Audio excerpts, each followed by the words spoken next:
Hai semua.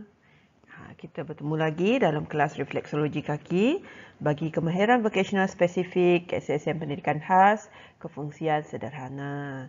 Kita masih lagi belajar tajuk 1.5 iaitu memantau prosedur refleksologi kaki. Jadi hari ini kita akan membincangkan tajuk 1.5.3 iaitu tindak balas badan selepas rawatan refleksologi kaki. Saya Cikgu Chris dari PPKI SMK Batu Kawar. Apa khabar anak-anak semua? Masih ingat lagi tak tajuk kita yang sebelum ini?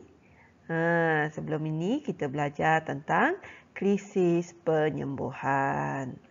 Jadi, cikgu harap anak-anak masih ingat lagi apa yang kita dah belajar pada minggu lepas.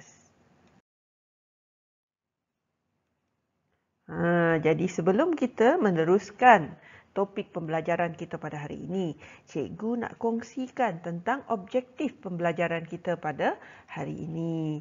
Jadi, pada akhir pembelajaran topik ini, kamu boleh pertama, menyatakan sekurang-kurangnya 2 tindak balas positif selepas rawatan refleksologi dengan betul.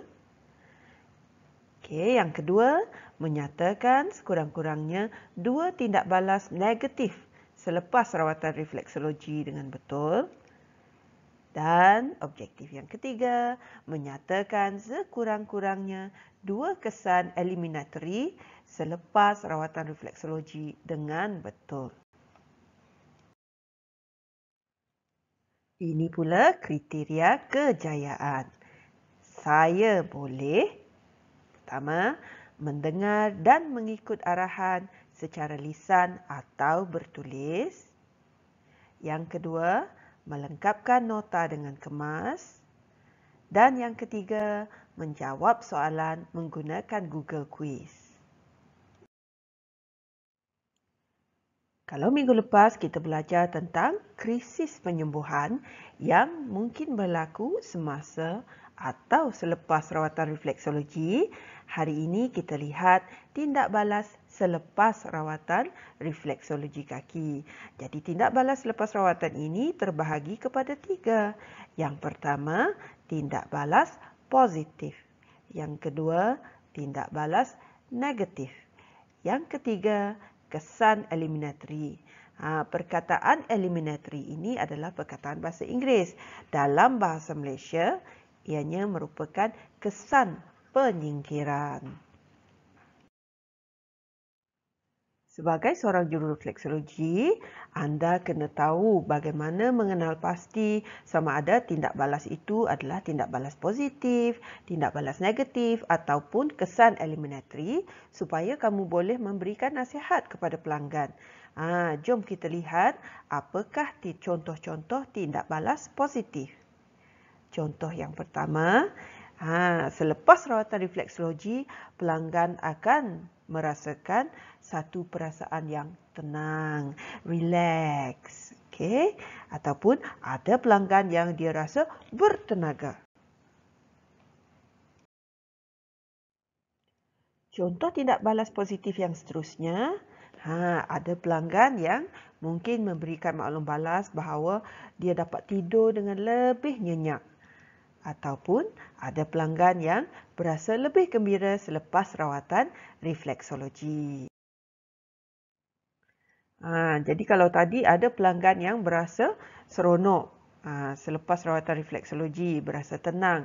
Jadi ada pelanggan dia berasa seperti berada di awangan sebab dia terlalu seronok. Ada juga yang bila dia rasa bersemangat, jadi bila dia rasa bersemangat, dia rasa lebih yakin, jadi dia rasa lebih mengawal kehidupan dia. Contoh tindak balas positif yang lain, bagi pelanggan, mereka akan rasa lega dari kesakitan. Dan pelanggan-pelanggan juga boleh merasakan bahawa badan, minda dan emosi dia lebih seimbang. Maksudnya dia rasa lebih tenang, dia rasa gembira, dia rasa yakin, badan pun rasa sihat. Jadi itulah antara contoh-contoh tindak balas positif selepas rawatan refleksologi. Kita lihat pula tindak balas negatif. Mungkin selepas rawatan refleksologi akan ada pelanggan yang akan berasa sakit pada titik refleks dan juga mereka akan mengalami krisis penyembuhan yang mungkin kurang menyenangkan. Ada juga pelanggan yang mungkin merasa kurang sihat selepas rawatan dan ada juga pelanggan yang akan merasa sakit kepala selepas rawatan. Seterusnya, ada sesetengah pelanggan mungkin merasa mengantuk dan ingin tidur ataupun ada pelanggan yang berasa letih sampai dia rasa macam tak larat sangat. Ada juga tindak balas negatif di mana pelanggan merasakan emosi dia terganggu. Dia cepat marah ataupun dia rasa resah. Dan ada sesetengah pelanggan mungkin berasa tertekan. Dan tindak balas negatif yang seterusnya, ada sesetengah pelanggan dia mungkin berasa panas atau sejuk selepas rawatan refleksologi. Ini pula kesan eliminatory. Ingat tak cikgu katakan tadi bahawa kesan eliminatory ini bermaksud kesan penyingkiran. Ini adalah kesan yang menunjukkan bahawa badan sedang menyingkirkan toksin di dalam badan.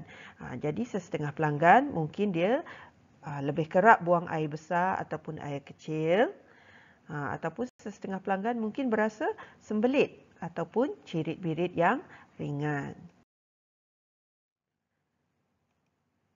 Sebelum ni kita bincangkan bahawa badan kita menyingkirkan toksin melalui air kencing, najis dan peluh. Jadi sesetengah pelanggan mungkin dia merasakan lebih kuat berpeluh, terutamanya di bahagian tangan dan kaki. Dan ada juga pelanggan yang mungkin rasa pening dan loya. Dan kesan eliminatory yang seterusnya, ada pelanggan yang mungkin dia rasa hidung dia berair. Itu semua adalah tanda-tanda badan sedang berusaha untuk menyingkirkan toksin selepas rawatan refleksologi. Jadi apakah rumusan yang kita boleh dapat daripada kelas kita pada hari ini? Terdapat beberapa tindak balas yang mungkin dialami oleh pelanggan selepas rawatan refleksologi kaki. Jadi, sebagai seorang juru refleksologi, anda perlulah mengenal pasti tindak balas tersebut supaya dapat memberikan nasihat yang sesuai kepada pelanggan. Jadi, itu saja untuk hari ini. Kita jumpa lagi di kelas yang akan datang. Bye!